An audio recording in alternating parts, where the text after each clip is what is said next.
ప్రజలందరికీ నమస్కారం.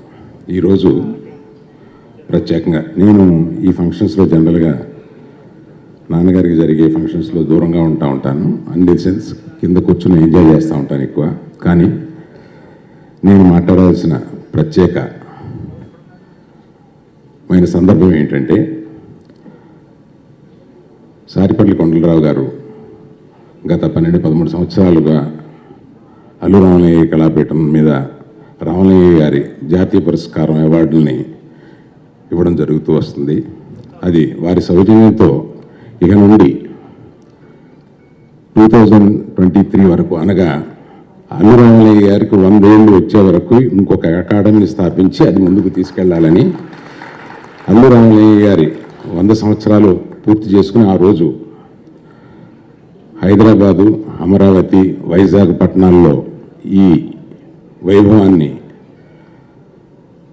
ఆయన 100వ పుట్టినరోజు సందర్భంగా జరిపించాలనే కోరికతోటి, ఆ కోరికను మన కుటుంబ సభ్యులందరూ వ్యక్తపరిచేటప్పటికీ సారిపల్లి కొండలరావు గారి దగ్గరికి వెళ్ళి, అయ్యా, మీ కళాపీఠం తరపున మీరు చేస్తున్న ఈ కార్యక్రమాన్ని ఇక నుండి మాకు అందజేస్తే మేము మీ సౌజన్యంతో మీ తలమానికి కానీ దీన్ని కొనసాగిస్తూ అల్లు అకాడమీ ఆఫ్ ఆర్ట్స్ కింద ఇంకా కొన్ని మంచి కార్యక్రమాలు కూడా చేయాలనుకుంటున్నాం. ప్రతిసారి మనం ఈ ఫంక్షన్ ఒక సన్మానం, ఒక సభ, ఆ సన్మాన గ్రహీత గురించి మాట్లాడడంతో ఇట్లాగా ఒక రొటీన్గా జరుగుతున్న దానికి కొంచెం భిన్నంగా చేయాలని చెప్పి అల్లు రామలింగయ్య గారి మీద ఒక సంస్థ స్థాపించినప్పుడు ఆయన 1952లో, అనగా సుమారుగా 65 సంవత్సరాల క్రితం ఆయన ఓ పెట్టి పట్టుకుని మద్రాసు పట్టణం చేరి ఒక ఆర్టిస్ట్ అవ్వాలని చెప్పి ఆయన తీసుకున్న ఆ రిస్క్ వల్ల 3 జనరేషన్స్గా మేము ఇంకా దాన్ని పట్టుకుని, ఆ కళను పట్టుకుని మేము వేలాడుతూ ఉన్నాం.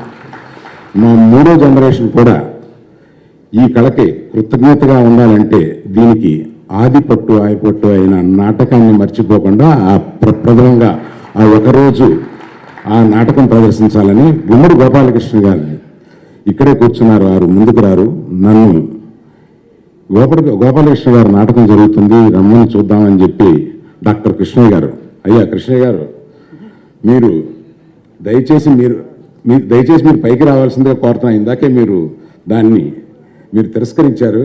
మీ వల్ల నేను గుమ్మడి గోపాలకృష్ణ గారి నాటకం చూడడం జరిగింది. ఆ నాటకం యాక్చువల్గా నిజాయితీగా చెప్పాలంటే ఆయనతో పాటు వచ్చి చీకట్లో 10-15 నిమిషాలు చూసి పారిపోదామని వచ్చిన నేను 2:30 గంటలు కదలకుండా ఆ నాటకం చూసి పైకి వచ్చి ఆయన్ని కావలించుకుని ఇంటికి వెళ్ళాను. ఆ సందర్భంగా నేను మాట్లాడవలసి వచ్చినప్పుడు, అప్పుడు ఎన్నో నాటకం అంటే అని అడిగాను. అది 89 ఏదో చెప్పారు, 89వ నాటకం అని చెప్పారు. ఆ ఉత్సాహంలో నేను 100వ నాటకం మా సంస్థ పేరు మీద నేను వేయిస్తానండి అని చెప్పి నేను అప్పుడు అన్నాను. అది ఇలాగా అల్లు రామలింగయ్య గారి పేరు మీద స్థాపించిన అల్లు అకాడమీ ఆఫ్ ఆర్ట్స్ అని. కానీ అప్పుడు నాకు అది ఆ ఆలోచన లేదు. ఆ తర్వాత ఆ ఆలోచన రావడం, దానికి దీన్ని మిళితం చేసి రామలింగయ్య గారికి సమర్పించే నాటకాన్ని సగౌరవంగా గర్వంతో చెప్పగలిగిన నాటకం ఏమిట్రా అంటే, నాకు గుమ్మడి గోపాలకృష్ణ గారి శ్రీనాథుడి వైభవం ఆయన చూపిస్తారు. అందుకని ఆయనకి ఆ రోజు ముగ్ధుడయ్యాను సార్. ఈసారి మళ్ళీ అదే భావం తెచ్చారు నాకు. నేను చాలా సంతోషిస్తున్నాను. ఈ కొత్తగా ఏర్పరిచిన ఈ అకాడమీకి గౌరవ అధ్యక్షులుగా ఉండమని చెప్పి చిరంజీవి గారిని అడిగాను. వారు అంగీకరించారు.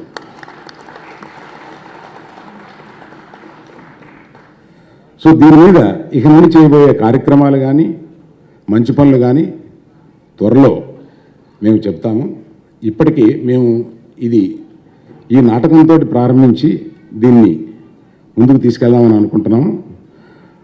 ముఖ్యమైన ఉద్దేశం అల్లు రామలింగయ్య గారి 100 సంవత్సరాలు పూర్తి చేసుకునే వరకు చాలా వైభవంగా దీన్ని జరపాలని, దానికి కొండలరావు గారు అనుమతించడానికి నేను సర్వదా కృతజ్ఞుడై ఉంటాను సార్. వారి చేతిలో ఉన్న ఈ సభని నాకు అప్పచెప్పినట్టు ఇక నుంచి అయింది. దాన్ని ఓ బాధ్యతగా తీసుకుని 100 సంవత్సరాలు పూర్తి చేసి మా అబ్బాయిలు వదిలేస్తాను, తర్వాత వాళ్ళ ఇష్టం. థ్యాంక్ యూ అండి, థ్యాంక్ యూ వెరీ మచ్.